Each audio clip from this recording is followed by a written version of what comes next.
Dalam hadis yang diriwayatkan Imam Bukhari dan Muslim, Rasulullah SAW mengatakan, "Lau anna libni Adam wadiyan min dhahab." Andai kata manusia itu punya satu lembah, satu stadion, anggap isinya emas lantakan. Full satu stadion itu isinya emas lantakan. Kira-kira dia merasa cukup? Halas, cukup anak. Kata Nabi SAW, ahabba an yakuna lahu wadiyan. Dia kepingin dapat dua stadion isinya emas lantakan. Wala yamla'a fahu illa turab. Gak akan ada yang bikin manusia itu jadi puas kecuali tanah. Ketika mati, tuh satu stadion yang isinya emas lantakan dia ditinggal. Baru dia puas. Dengan tanah itu baru dia puas. Maka kiranya kita perlu tahu standar orang kaya itu seperti apa sih? Seperti apa yang pantas dikatakan orang kaya? Di dunia ini ada majalah Forbes apa ya? Iya, yang menyebutkan 10 orang terkaya di dunia. Fulan. 10 orang terkaya di Indonesia. Nabi alaihi salatu wassalam mengatakan dalam hadis Abu Hurairah radhiyallahu anhu, "Laisal ghina an kathratil ard." Bukanlah kekayaan itu dengan banyaknya harta benda. Punya mobil, punya rumah, punya perusahaan, orang kaya. Bukan, kata Nabi SAW. Supaya ini standar ada di benak kita. Sehingga kita bisa melihat anak kaya enggak. Setelah kajian ini, poin yang kita inginkan, setiap orang itu bercermin, dia tanya, anak kaya enggak? Nabi SAW menjelaskan, laisal ghina an kathratil ard. Kekayaan itu bukan dengan banyaknya harta benda. Walakinnal ghina ghina nafs. Tapi kekayaan yang sebenarnya adalah kekayaan jiwa. Rawahul Bukhari wa Muslim. Kenapa ada orang yang banyak harta bendanya, tapi kurang terus? Apa bedanya sama orang miskin? Enggak beda, cuma dia banyak hartanya tapi dia miskin. Jiwanya miskin. Sehingga kadang-kala masih riba, masih korupsi, segala cara dia gunakan untuk mengumpulkan harta. Padahal udah banyak hartanya. Udah berlimpah ruah hartanya. Mobilnya bukan 1-2. Kalau kita lihat koruptor tuh, hampir nggak ada yang mobilnya 1. Punya mobil ini, punya mobil ini. Orang kaya nih, tapi miskin. Orang yang ngurangin timbangan. Itu orang miskin. Orang yang masih menipu. Orang miskin. Walaupun hartanya berlimpah ruah. Karena kekayaan yang sebenarnya kata Nabi SAW, ghinan nafs.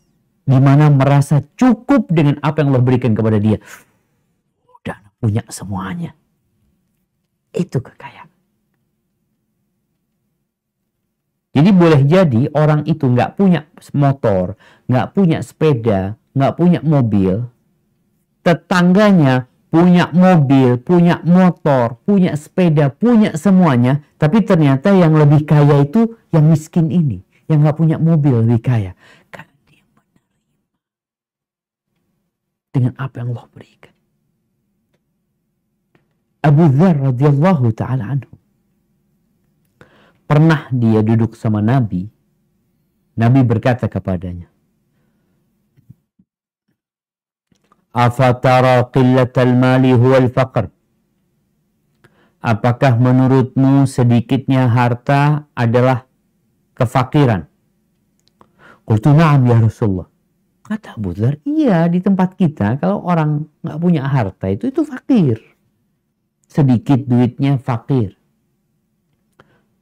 Maka Nabi SAW mengatakan, innamal ghina ghinal qalb. Sesungguhnya kekayaan itu kekayaan hati, wal faqru faqrul qalbi. Dan kefakiran yang sebenarnya adalah kefakiran hati. Rawahu Tirmidzi. Di riwayat At-Tabrani disebutkan bahwa Nabi SAW berkata kepada Abu Dzar, "Ya Abu Dzar, taqulu kathratul mali al-ghina." Wahai Abu Dzar, menurutmu banyaknya harta itu kekayaan. Banyaknya harta itu maknanya orang kaya itu yang banyak hartanya. Menurutmu kayak gitu? Qultu na'am, kata Abu Dzar, iya, yang kita lihat di dunia kayak gitu. Standarnya kayak gitu kebanyakan orang. Qala taqulu qillatal mal al-faqr. Jadi sedikitnya harta itu kefakiran. Qultu na'am, iya ya Rasulullah. Qala dzalika thalath. Nabi mengatakan 3 kali hal itu. Kemudian beliau bersabda alaihi salatu wassalam, al-ghina fil qalbi wal faqru fil qalbi. Kekayaan itu di hati tempatnya. Wadahnya itu di hati kekayaan. Dan semua orang di muka bumi ini punya jantung. Dikasih jantung, wadah dari kekayaan. Dan kefakiran itu di jantung ini juga. Makanya terkadang kita ngelihat orang yang kerjanya ya Allah sulit sekali jemaah. Tapi dia masih sodakoh gitu loh. Dia masih bisa mengeluarkan duit untuk sodakoh, bangun masjid atau apa, ini itu. Karena sejatinya letak kekayaan itu di hati, bukan di tangan. Bukan di berangkas besi. Bukan di ATM, bukan. Di mana letaknya? Di hatimu. Kefakiran juga seperti itu. Bukan karena uangmu dikit lalu kau jadi fakir. Enggak. Kefakiran sebenarnya ya di hatimu tempatnya. Lalu Nabi SAW mengatakan, man kana al-ghina fi qalbihi. Barang siapa yang kekayaan berada di hatinya, la yadurruhu ma laqiya minad dunya. Tidak akan membahayakan dia apa yang dia dapatkan dari dunia. Kalau orang kaya hatinya, apapun yang Allah berikan buat dia nggak akan membahayakan dia. Wa man kana al-faqru fi qalbi. Sebaliknya, barang siapa yang kefakiran itu di hatinya, fala yughnihi aktsara lahu fid dunya. Ma aktsara lahu fid dunya. Maka nggak akan berguna buat dia. Sebanyak apapun dari dunia ini yang dia miliki, nggak ada gunanya buat dia. Padahal dia punya segala-galanya. Kenapa? Karena hatinya fakir. Miskin dia. Wa innama yadurru nafsahu syuhuha. Tapi yang akan membahayakan dia ketika dia tidak berinfak dengan hartanya, dia bakhil dengan harta. Maka apakah kita termasuk orang yang kaya atau kita orang kaya yang miskin? Atau miskin yang kaya, atau kaya yang benar-benar kaya. Hartanya berlimpah ruah, hatinya nerima. Loh Ustaz, kalau kaya siapa yang tidak nerima?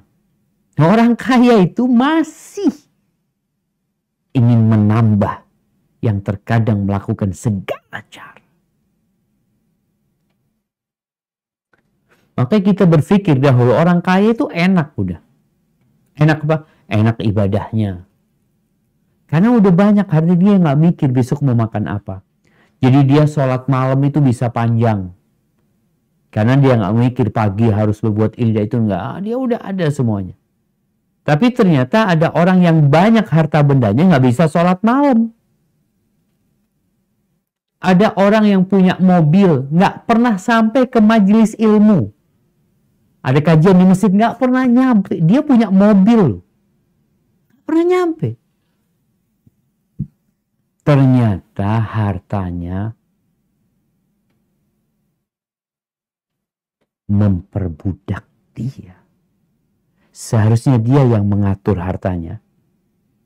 Orang tuh kalau dia orang bener ya, dia punya toko, dia pemiliknya, maka dia akan buka kapan dia mau, dia akan tutup kapan dia mau. Pamannya ba'dal maghrib ada kajian. Aduh, ada kajian nih. Tutup lah. Mau ikut kajian. Loh gimana kok tutup? Kata dia. Oh punya anak. Anak yang buka, anak yang tutup. Loh tapi kan kok akan rugi. Allah punya anak. Anak yang mengatur. Seharusnya seperti itu. Tapi ternyata yang terjadi nggak seperti itu. Oleh karena itu Rasul SAW mengatakan, Man kanatid dunya hammahu ja'alallahu faqrahu baina ainaih. Barang siapa yang dunia menjadi ambisi dia.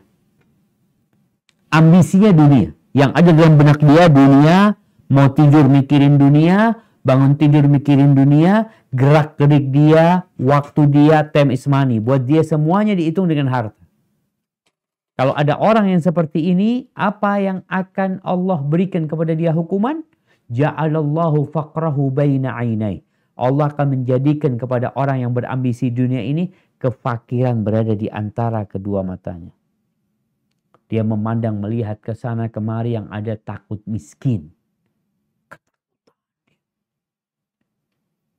Dia bingung, nanti anak saya gimana? Kalau besar. Makanya terkadang mereka mengasuransikan anaknya walaupun asuransinya pakai sistem riba, nggak ada urusan. Kenapa? Jaminan buat mereka, Ustaz. Nanti kalau saya ada apa-apa gimana? Bagaimana masa depan anak-anak anak? Jadi miskin dia, ketakutan. Ja'alallahu faqrahu baina aini wa syattata alaihi syamlah. Allah akan jadikan urusan dia ruwet. Nggak selesai-selesai. Ada urusan ini, ada urusan ini, ada urusan ini. Yang semua menyibukkan benak dia dan membuat hati dia nggak tenang. Walam ya'tihi minad dunya illa ma qaddara lahu. Dan dunia tidak akan sampai kepada dia kecuali sebatas yang sudah ditetapkan buat dia. Artinya dia capek nyarinya, dia susah mikirnya, hasilnya tetap kayak gitu. Berbeda dengan kondisi manusia yang kedua. Waman kanatil akhiratu hammah. Barang siapa yang ambisinya akhirat. Dalam benak dia, ana mau bekerja, ana mau berusaha, ana mau cari harta. Untuk apa? Untuk bekal ana di akhirat.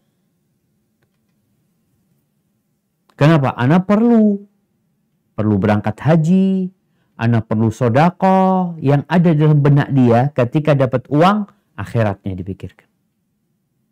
Orang ini dapat apa? Ja'alallahu ghinahu fi qalbi. Maka Allah akan menjadikan kekayaan itu di hatinya. Bukan di harta bendanya, enggak. Di hatinya. Wa jama'a alaihi syamlah. Urusannya disederhanakan. Urusan dia itu enggak ruwet-ruwet lagi. Sederhana sekali. Bisa berangkat umroh, bisa kajian, bisa sedekah, bisa kumpul sama keluarga. Ya Allah. Karena dalam benak dia, kita sedang cari akhirat. Dunia ini adalah jembatan menuju akhirat. Wa atathu dunya wa hiya raghimah. Dan dunia akan datang kepada dia dipaksa. Dunia datang.